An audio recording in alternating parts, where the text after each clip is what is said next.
আসসালামু আলাইকুম, welcome to my YouTube channel equal math by Ratan sir. আপনাদের সবাইকে আবার স্বাগতম একটি নতুন ভিডিওতে। আজকের যে টপিকসটি সেটি হলো প্রশ্ন দেখে কিভাবে বুঝবেন যে অঙ্কটি লসাগু নাকি গসাগু করতে হবে। শুরু করার আগে আপনাদের সবাইকে অনুরোধ করব ভিডিওটি সম্পূর্ণ দেখে এই টপিকসটি সম্পর্কে সম্পূর্ণ একটি ধারণা নিয়ে যাবেন ইনশাআল্লাহ। এবং ভিডিওটি যদি আপনাদের জন্য উপকারী মনে হয় তাহলে অবশ্যই আমার চ্যানেলটি সাবস্ক্রাইব করবেন এবং লাইক এবং কমেন্ট করে জানাবেন যে আপনাদের ভিডিওটি কেমন লেগেছে। তো চলুন শুরু করা যাক। আচ্ছা, আপনারা যদি প্রশ্নে কোথাও দেখেন যে কমপক্ষে, সর্বনিম্ন, কম, সবচেয়ে কম, ক্ষুদ্রতম, একত্রে, পুনরায় ইত্যাদি থাকে, তাহলে আপনাদেরকে ভেবে নিতে হবে যে এই প্রশ্নের উত্তরে গিয়ে আপনাকে লসাগু করতে হবে।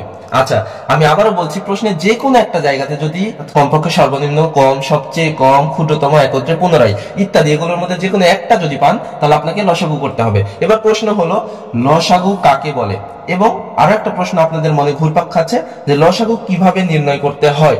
আচ্ছা, আমি আপনাদেরকে বলে রাখি যে এই দুইটি প্রশ্নের উত্তর সহ পরবর্তীতে আরো কিছু প্রশ্ন আসবে, সেই প্রশ্নগুলোর উত্তর আমি আগামী একটি ভিডিওতে আপনাদেরকে দেওয়ার চেষ্টা করব। আপাতত লসাগু কখন করতে হয় এবং গসাগু কখন করতে হয় সেটা জানবো। তো এখন দেখি গসাগু কখন করতে হয়। প্রশ্নে যদি বৃহত্তম, সর্বোচ্চ, বেশি, সবচেয়ে বেশি, সর্বাধিক, সমানভাবে ইত্যাদি থাকে, অর্থাৎ প্রশ্নের যে কোনো একটা জায়গাতে যদি বৃহত্তম, সর্বোচ্চ, বেশি, সবচেয়ে বেশি, সর্বাধিক, সমানভাবে এই টপিকস গুলোর যে কোনো একটি যদি থাকে তাহলে আপনাদেরকে সেই প্রশ্নের উত্তরে গিয়ে গসাগু করতে হবে, অর্থাৎ গসাগু করলে সেই প্রশ্নের উত্তরটি আপনারা পেয়ে যাবেন। এবার প্রশ্ন হলো গসাগু কাকে বলে, এবং আরো একটি প্রশ্ন হচ্ছে গসাগু কিভাবে নির্ণয় করতে হয়। তো একটু আগে আমি আপনাদেরকে বললাম যে লসাগু এবং গসাগু কাকে বলে, লসাগু এবং গসাগু কিভাবে নির্ণয় করতে হয়, এই বিষয়ে আমি আগামীতে একটা ভিডিওর মাধ্যমে আপনাদেরকে এই বিষয়টা অবগত করব।